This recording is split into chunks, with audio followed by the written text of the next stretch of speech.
Hello and welcome to a special bonus episode of it's Hunter Fuel. This is going well already. A supernatural rewatch podcast for adults who enjoy their show with a chaser. I'm Liz. I'm Lynn. Today we're talking about one of the special features for season 1. As you can probably tell, we are without Wizard Dave, so we are going low tech here, and we're just gonna pray.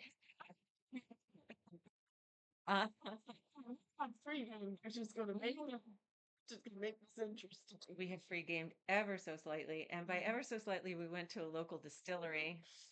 We went to a local distillery and we got some of their pre-made cocktails. So, yeah, we're just gonna see what happens here.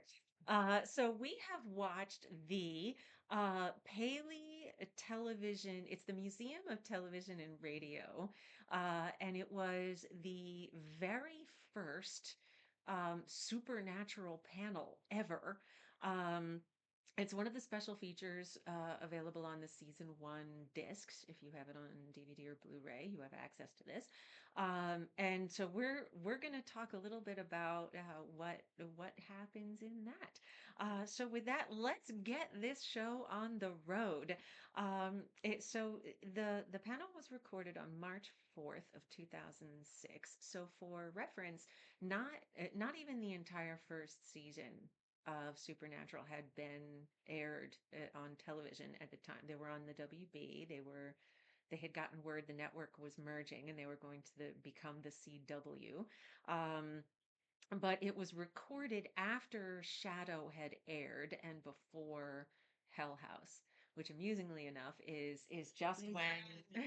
just where we are in our rewatch recording. Yeah. So whenever you get a chance to watch this, that's where we are. And my first initial thought of it, and we're going to talk about this, is I was deeply amused by, there's this very tweedy uh museum curator who's in this audience. It's an auditorium just filled with screaming women, and he's completely out of his element. And I just thought that was, he's in this very kind of dry as dust voice saying, the show is vibrant, fresh, exciting. Like, oh yeah, you look excited. Your poor wife. Really looked like he's just head in farm. It's like he didn't even bother to look at his cards before. It's like, dude, Yes. some Doing bad. and he has no idea. Like Oh my god. Oh, that was painful to watch. he was completely out of his element. Like they had no idea what they were in for. They started doing this. So it is the very first gathering of supernatural fans anywhere. And it showed. It shows, and but again, it's just this audience filled with shrieking women. So poor guy, he's trying to introduce Jared and Jensen, and he can't get any of it out because he's like, and Jensen was on days of I can get these intros done. You're not. And he just gives up and he's like, Jensen Ackles. So the panel is director Kim Manners, the incomparable Kim Manners, writer and executive producer John Scheiben, Jared and Jensen, of course, executive producer and director Robert Singer, and creator Eric Kripke, of course. So, and then we got a little intro by Eric. You know, he made a crack, and you were like, I don't get the joke. He had made a crack about he had done Tarzan. Oh, that's right. And the audience was silent, and he went, Yes, apparently it was a pile of crap. oh, it was a pile of crap. I had watched Tarzan, and it starred a very young Travis Fimmel, who went on to be on Vikings. So he has since become very notable. I will say what I liked, the only thing positive that I can say about Tarzan was they clearly put a lot of thought into how a person who had been raised by gorillas would fight. Like the Mhm. fight scenes were Mhm. pretty cool. Other than that, it was a dumpster fire. I do remember hearing that it was horrific. It was really not good. And Kripke knows it, but like they're introducing, Kim Manners with this great resume. They're introducing John Scheiben with this amazing Mhm. resume, Robert Singer with this amazing resume. And then they're like, and creator Eric Kripke, who's done Tarzan and The Boogeyman. It's,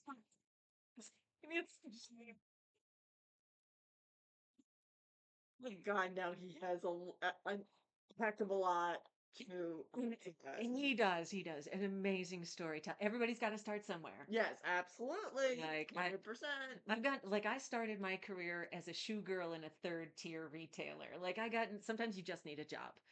Like I got no hate. Trust me, I started in a pizza place. Yes, everybody has a first job. Yes. So what were your initial thoughts watching the our little panel here? Well, my opinion kept changing. Okay, say more about It went well. You Jensen need to learn how to clap. It's painful to watch. Oh my lord. Um, just watching that it was like, like just learn how to clap, people. In the beginning, I swore Jared Jensen was gonna fall asleep. They do say that they had worked until 4:30 that morning, which is something that they've mentioned at conventions over the years that there were long days on set, and Yeah, particularly when they first started, they would work until 4 a.m. yeah, and then be like, okay, we need you up at 6 to do promotional shit, yeah, so and they were in their 20s, they could do that then, yeah. and honestly, that was something that jumped out to me is like, yes, they're clearly tired. Jensen is so uncomfortable. Yes. Oh my God. Yes. So uncomfortable. And like when he first sits down, you can see because like the camera's tight on them, you can see them like, they're breathing very heavily. And Jensen is literally kind of sitting like this. Yeah. Like he was so uncomfortable back in those early days. And like he would start talking and like I'm turning the volume up because like you could barely hear him. He was Say, Jared covered up much better. He was Jared much, did better. yeah, Jared was much more Yeah. lively and kind of poking fun at him and all of Yeah. that. And yeah, and Jensen's just kind of like, can I get I'm up at the stage, yes, please? please. This is not really happening. Yeah, Yeah. he really you could tell how uncomfortable he was, which if if you're familiar with their later work and then you see this, you're like, "Oh my God, he's come so far." Yes. Like he's far more comfortable now. I mean, Which I mean, it's nice though this was his first acting job, which sort of surprised. I mean, I guess when you do, there's not a lot of panel. Actually, in daytime, there's a fair amount of panel work. you know, But I guess he was so much younger that maybe he didn't have to do a lot of it. But I was yeah. kind of surprised that he was so uncomfortable being in front of an audience, knowing Yeah. that he did do Days of Our He Lives. did do Days of Our he's talked about it at conventions. Like they sent him and his co-star, the actor who played his sister, who I did not watch Days of Our Lives. I don't know her name. But the actor who played his sister, they sent the two of them to, he's told this story to convention that they sent them to like a mall to do some publicity. And he had acted before, but it was his first like contract, like Yeah. it was his first real job. And the audience was really reacting very strongly in a negative way to his co-star because Oh, okay. she played a bad girl Well, apparently. And he says he got really defensive. He's like he started like shouting at people. Like shouting might be too strong of a word, but he's described it as like, you don't know her. She's a nice person. She took me under her wing. I had never done data. Like really started like kind of engaging the fans and like, you need to back off. You're not being nice to her. And the actor was like, honey, this is exactly what we want. Like back it down. So I get the impression that he actually, because he wasn't really high up on the call sheet, Mm-hmm. that yes, he had done some, but hadn't done a lot, Yeah. and he wasn't terribly good at it then. He was out of his element. So okay, you were saying you felt like it kind of flipped around a bit. So what was on the other side of that? So, and of course, I had all these thoughts in my head, and then we got talking about that, and wait, one thing I find very interesting, and not so much, and I'll get back to my other thought, which will hopefully creep Gonna back into my head. hang on, folks. It's gonna be a bumpy ride. Typical me. Um, is one thing that keeps coming back quite a bit with this series, and I've Mhm. noticed it with when they introduced the producers and the writers, Mhm, and mhm. I've noticed it a lot when I'm researching the extras and all that. Right. The X-Files keeps coming Yeah. up Yeah. again and again and again. Yep. And I just find that for a series that I was able to watch a couple of episodes before it got too gory and I had Squishy. to, yeah, it got too squishy for me. Like, I mean, yes, they talk. There's a lot of Dark Angel that comes Mhm, up, mhm. but X Files seems to just keep reappearing. Like, Yeah, it's one of the predecessor shows, and I think there's a couple of reasons for it. One is the X Files was a phenomenon yes, at the time. absolutely. It was a huge show, and and it's something that along with like Buffy, and they mention it in the Paley video that like Route 66 was a predecessor show as well, but that it was one of the inspirations for Kripke when he wrote it in the first place. The other is that they film in the same city. So like their pool of like guest actors, a lot of the crew, um, like Jensen was telling this story at a relatively recent convention about how what they have to do when because Jared and Jensen are so tall that they have to make these like ramps and Mhm. elevated platforms for their co-stars. And the crew calls them Jilly boards after Gillian Anderson Oh, okay. because like half the crew worked on the X-Files. Okay. And Gillian Anderson was so much shorter than David Duchovny that they essentially every scene she's walking around on platforms. What? I Okay. didn't know that until Jensen told the story either. So there's a lot of crossover in the creative team and the crew. Like, and obviously Kim Manners was really influential in those early scenes before, he tragically passed away. Seasons, not scenes, seasons. Um, so yeah, that's one of the reasons why the X Files keeps coming up because everybody had previously worked on this.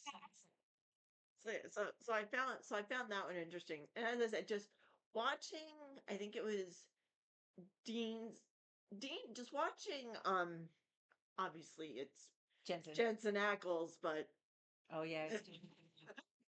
watching his body language was interesting because in the beginning of it, he genuinely looks like he's falling asleep Mm, and having a hard time keeping his eyes open. Then he seems to get very comfortable with himself and he's like engaging and mhm, cracking jokes and all that. And then they start talking about um Dean's emotional side, and all of a sudden he's really uncomfortable. yeah. Like you can visibly see almost like him going into a shell, and Yeah. he's really uncomfortable. Mhm, So it's like you see this flop yeah. of him, and you see how much, to me, how much of an actor like you see actually Jensen versus who you're used to seeing on screen, like Yeah. that, like his Yeah, true. Jensen's not Dean Winchester. Yeah. He's not like, and yeah, I know we talked about this already. I don't want to go into a lot of detail again, but like, yeah, and he's talked about this, that it was something that he really struggled with at the beginning, and which honestly was one of the things that struck me watching this panel is at this point, the whole first season hadn't even aired yet. Like they had no idea what this was going to become. Like the phenomenon. Explode. It exploded almost immediately. Yeah. Again, there's a story Jensen has told a couple times at conventions about they had sent him to uh, uh, like a genre show convention, like a Comic Con, but over Yeah. in the UK to represent the show. And it was him and people from Buffy and people from the X Files and folks from like these big shows. And he's like, I'm gonna sit here for 3 days twiddling my thumbs. Like nobody's here to see me. And it ended up he drew more of a crowd than all of the other shows combined. And the convention people, the convention runners came up to him and they're like, we can do a supernatural only convention. Like there's enough interest here.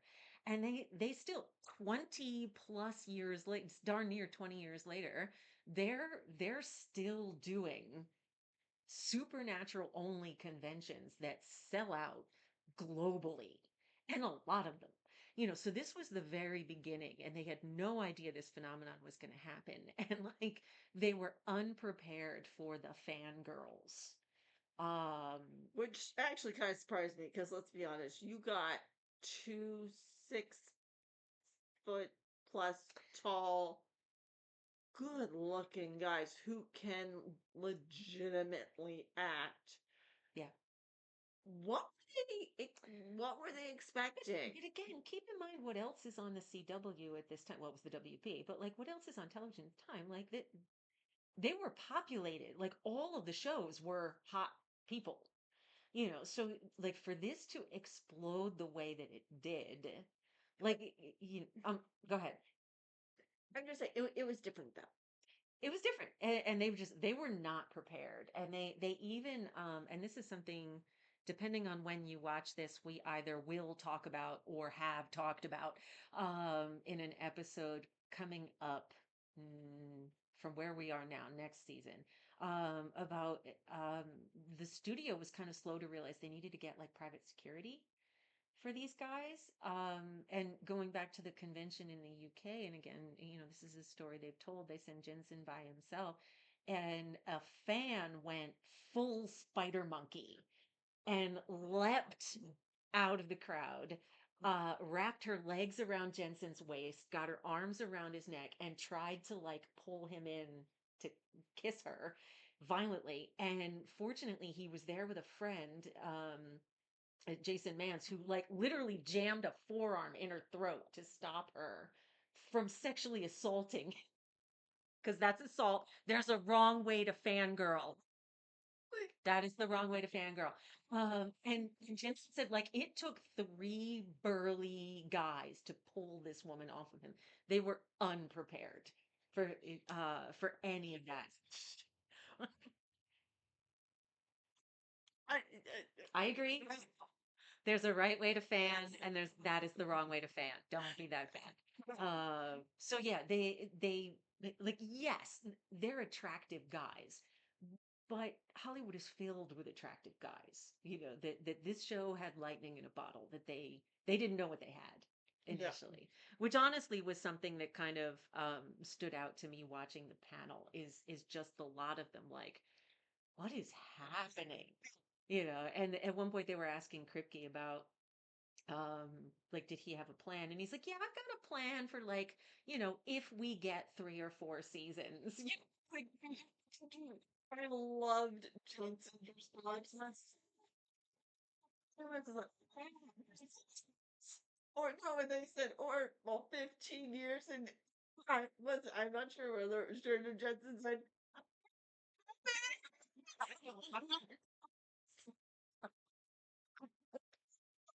Yeah. my God, I would pay for that. I'm gonna try. Which honestly, like that's one of the things that I love the most about watching the going back and watching these early panels from the conventions and this that like oh, they don't know. No. They don't know that this show is going to go 15 years and have fans clamoring for more. Yeah. After 15. So it's like they didn't know what they had. They didn't know how to handle what they had. And I find that all really enjoyable.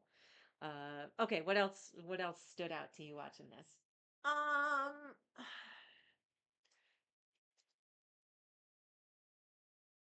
I loved when I loved one of the people in the audience was like, if you're like this on set, can I come work on set? Because you get the impression that there were no airs about them. Yeah, they're just a bunch of people who have a job. They're coming to do their job. Yeah. Yeah, Hmm. like the writing team and all of that, like Yeah. you get the impression that no one shows up to work in a suit and a tie. It's just got I think it was Jensen who said it, that they're just Just a bunch of folks. a bunch of guys on the set doing what Yeah. guys do. Yeah. And again, it's they've talked about this and like Dark Angel. I wanted to be a fan of Dark Angel when it first came out. I was very excited about that, in 2000. Because A, James Cameron, Mm, and B, like and again, this was far less common than it was now, but this idea of like having a female lead, with like a kick ass. When I love watching a woman kick ass, I'll yep. tell you. So I wanted to like the show so badly, and it didn't quite live up to the hype. I Um, remember when you were watching it and yeah, I was disappointed by it, and it wasn't a bad show, but my expectations were very high, and it didn't live up to expectations. But the reason I mentioned Dark Angel is the set was notoriously toxic.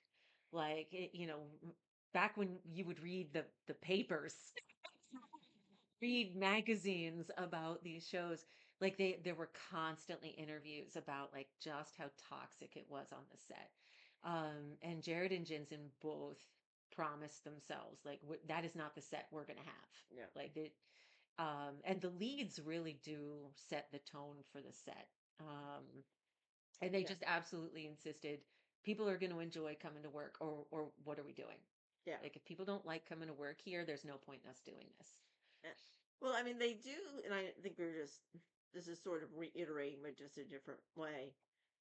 They're just because, like, someone said, like, well, we see you with all the beer, like the beer bottles, like, what do you guys drink? Mm. And he looked at me and said, what do you expect two good old Texan boys to drink? Like, it's, Yeah, we drink what you think too young Texans to drink. Put it in a cup. What I thought was cute about that moment, though, is they're both now. Keep in mind at this point, this was in March, so Jensen would have just turned 28, 2006. He's 27 or I think he just turned 28.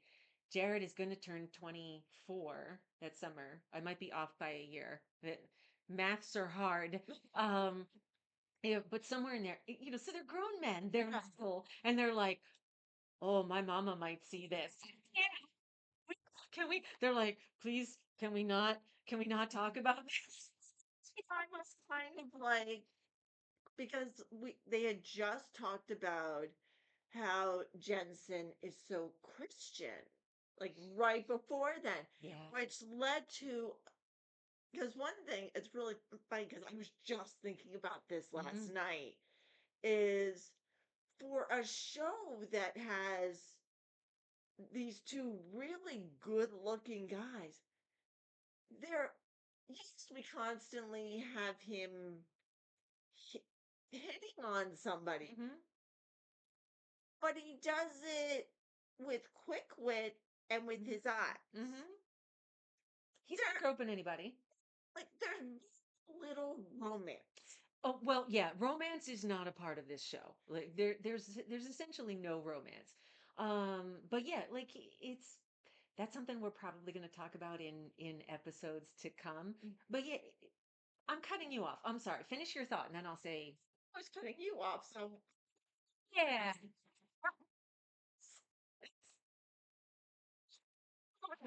It's fine. It's but it's like I'm I was sort of half wondering if he was kind of like, I'll play that part of the quick wit and mhm, all of mhm. that, but I cut it off at like the excessive romance because of my Christian upbringing, or whether it's just they've decided that that's not really where the Yeah. show is going. Like I'm trying to figure out what, like, if you just a come on, they spend half the time in a bar. How is it that none of neither of them? I mean, I can sort of see it with Sam's character, but Steve never end up going home with He anybody. does. He goes home with them all the time. We just don't see it on screen. So again, I was not in the room, but my understanding based on what I've seen about this show is that it really had sort of nothing to do about Jensen being a Christian. And part of part of what I'm saying, he did a mini series about Marilyn Monroe where he's in a threesome with the another man and her. And now it was on television, so you don't see a whole lot, but you see enough to know what's happening. And so I don't know that it was. Well, and he was on Days of Our Lives. Like he was in bed with everybody in Days of Our Lives. He's joked about that he lived on Altoids and Springwater. 3 years he was on Days. So I think it was just that was just the show, the kind of show that it was. That it's not a show. Like we don't need to see anybody in and out of bed all the time. We know he's picking up chicks. We know that he's not just gazing at them adoringly. You know that like off camera all kinds of things are happening. And honestly, it's one of the things that I've said this before. Like as a person who's attracted to men, I will happily look at either one of them shirtless Right. as often as they are prepared to be so. But I'm happy that the show didn't lean into that because it just makes it campy. I'm not saying every single episode. You want more sex. I want more sex in the Uh, job. alone. You are not alone. Well, and there's a question on the during the panel where somebody is like, "Now that you're going to the CW, is there going to be is there more sex?" And then make some jokes Come about like full frontal nudity at the CW, but which, but and again, like, and Kripke said it, like, as long as it's appropriate for the show, yes, and it's just, I mean, when you've got a show about two brothers, it, anytime they tried to introduce a female character, and he made the comment during the panel, Kripke did, about when they introduced Nikki Acox as Meg, there was a very strong negative reaction from the fans. So like pretty much anytime they tried to get a female character on the show, the fans instantly hated her.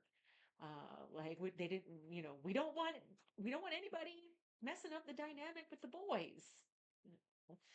So tragically, that means not a lot of sex.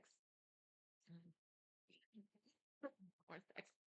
So, all right. What else did you want to bring up? Let's talk about maybe one more and then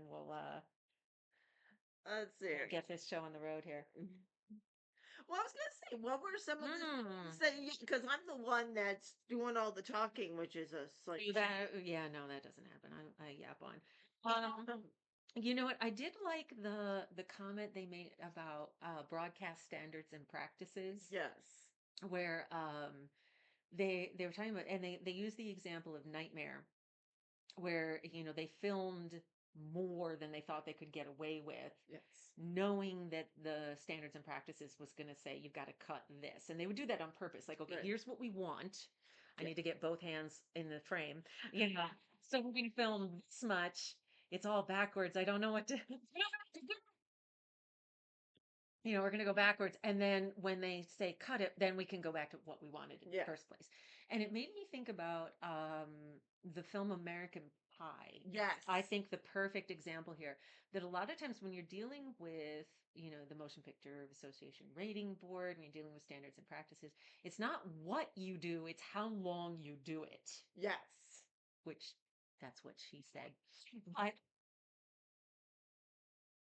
and again, American Pie is the perfect example because Yeah. it wasn't the fact that he was fucking a pie No. that caused the trouble with the ratings board. It was how long, Yeah. how many thrusts into the pie before it becomes dirty. And they decided he could thrust into a pie twice. That twice is classy. It's good. The third thrust into the pie, now it's smut. Now we can't do that. And let's talk about that a little bit in this panel that like it wasn't the blood or the gore, it wasn't the decapitations, it was how long, how long is the blood splatter going? Blood spatter. And they use the example of decapitating a vampire. Yeah, so it's the head can't roll. But okay, can we get in Starts this confusion. Yeah. which I thought Yeah. was quite comical. Well, and again, we had this conversation during Route 666 that like it's not that Dean and Cassie are fucking like rabbits. That's not a problem. Yeah. It's that Cassie cannot be on top. Then it becomes smut. Dean don't. You don't care. I think Dean is perfectly happy to have the lady on top, which I know is a joke that I made during that episode as well. It's my story, and I'm sticking to it. Um, And knowing some of the facial expressions he's given, I don't think he would disagree with you. I don't think that he would mind. The other thing that stood out to me is how obvious the camaraderie is between Jared and Jensen. Like Yes. immediately that they just got on like a house on fire the day that they met, and they became very fast friends and are virtually inseparable. And I especially love like Jared.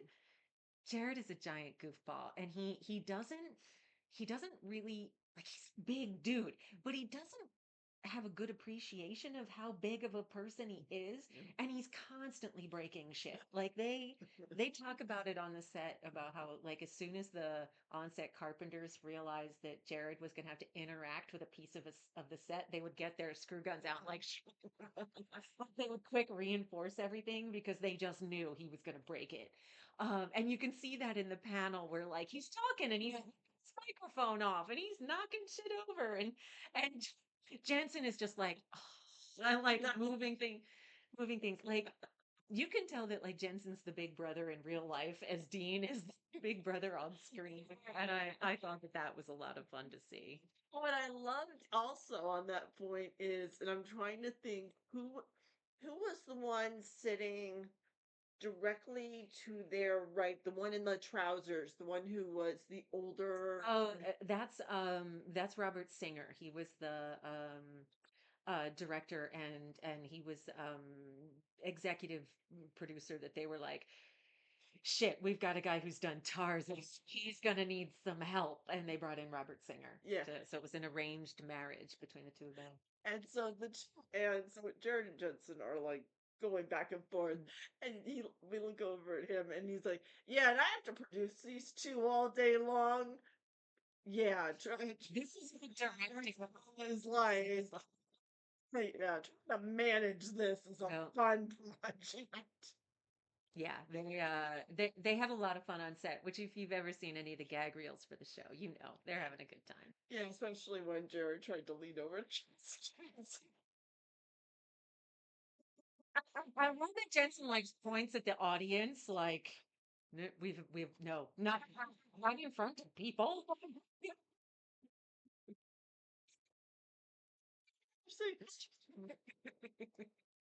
Yeah, there are a lot of shenanigans on set.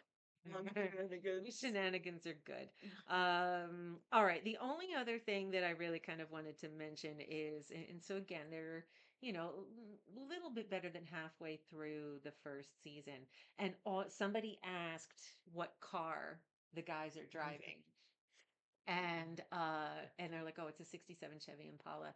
And the audience immediately starts shouting, Metallicar.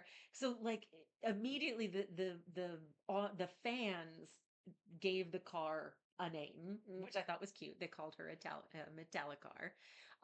And Kim Manners said, like, well, the price on those just shot up. And he's absolutely right. So in 2005, you could purchase a 67 Chevy Impala for somewhere in the neighborhood of like $500. They were essentially scrap metal. Like I'm not saying the car was scrap metal, but like that's what you could pick up one pretty cheap. Mm-hmm. That you were essentially paying for its value as metal. Mm-hmm. It's not like a 67 Mustang, or something that really had a lot of fan appeal, for lack of a better word. 5 years later, that same car you'd spend about 50 grand for. And now they're essentially impossible to find because of Supernatural. Holy crap. Like for it, like they were immediately bought up because they're not making any more 67 Chevy Impalas. I don't understand why. It's not 1960s anymore. That they immediately were just every available one was snatched up either by the show, and they say it in the panel that they had five Impalas at that point. I think they had as many as eight. Um, we're going to talk more about that on a later opportunity. But yeah, pretty much every other one was immediately snatched up by fans. And Damn. Jensen and his family members, they own a brewery in Texas called Family Business Beer Company. And every year they have a haunting of Impalas. Like they have a festival at the brewery where fans can bring their 67 Chevy Impalas. That's cool. It's pretty fun. And there's if you go to YouTube and search, you can find it. There's tons of videos of Jensen like wandering around and looking at all of the fan-made reproduction metallic cars. And it's a pretty fun. It looks like a fun event. I've never gone myself. But it looks fun. Very, very cool. All right. Anything else you wanted to mention before No, we wrap this? Okay, so something you loved and something you hated. I loved. Man, I have to narrow it down to one Mm. because otherwise we'll be here all night. Um, Do you want me to go while you're thinking, or are you ready? I loved seeing. This is gonna sound really kind of weird, but I liked seeing the difference between Jensen Hmm. and Dean. Oh yeah, yeah. It's cool. Well, Yeah, yeah, but you know how some people hmm. like you can very much They're playing themselves. they're kind of playing themselves. Yeah, you need Jack Nicholson. Nobody better than Jack Nicholson. Yeah, Exactly. Like, and this one, it's clear as day yeah, the differences between them, yep, and it was like in some of um, the later panels, it's not quite so obvious mm, because he gets more and more comfortable with panels and yeah, all that. yep. I think This one, it's stark it's night and day. differences. Yeah. Something I didn't like.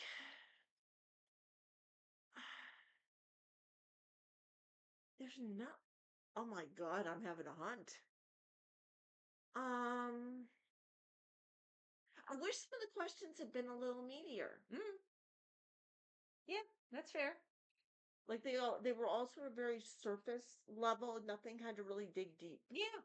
No, I don't disagree with you, and I think part of it is because the show was so new that Yeah. that people didn't know the kind of it's not the deep searching questions like if you were a tree, what one would you be? Yeah. That fans ask later. But yeah, I don't disagree.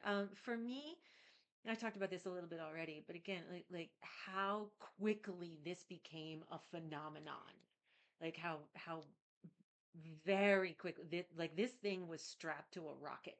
Oh yeah. So I think that that really shows when you watch this panel. Um, the thing that I hated is, and it's something that I wrote about fairly extensively in the book, and extensively is too strong of a word. I mention it in the book, and I'm sure I either have or will, depending on when you're seeing this, mention that during the podcast that there was not a lot of diversity in the show. Either in the creative team, and I think that that translates into what we see on screen. So, you look at this panel, and it's six straight white men Yes. on this panel. It plus the interviewer. He's a white man. That's all we know about him. And then the two people they mention being in the audience, Phil Segrisha and their producer um, Johnson. I can't remember his last name. It's escaping me.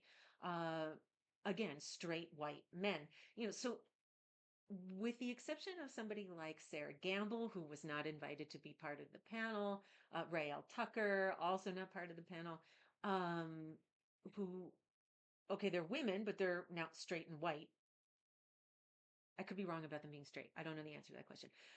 But regardless, there was essentially no diversity in the Yeah. show, um in the creative team or on screen, and that's very visible when you watch the panel. Yes. And it's something that I don't, back in 2006, I don't know that that would have necessarily jumped out to people. But the social dialogue around diversity and inclusion has changed a lot in the 2 decades since this started to air. I think people are more mindful of it now than they Yeah. were then. It's funny So is when you said it. I was like, it's been yes, it has been 2 decades. that's Wow. coming up. I have in my, I'm telling you now, I have in my calendar for next year, I think it's September 13th. It's Supernatural Day. It's the 20th anniversary of the day the pilot aired. You told me because you told me to mark that. Yes. Put it in your I calendar. already have it. We're going to be doing something. I know. And it's going to be epic.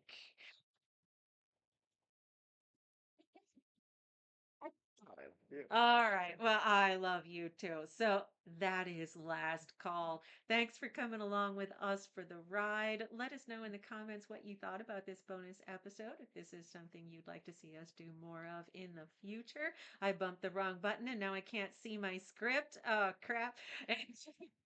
If you like what we're doing here, please be sure to tell your friends, like, comment, subscribe, and you are always welcome to contact us at hunterfuelpodcast@gmail.com or on social at hunterfuelpodcast. We hope that you'll join us next time for our usual game of Supernatural. Until then, be safe, everybody. Bye bye.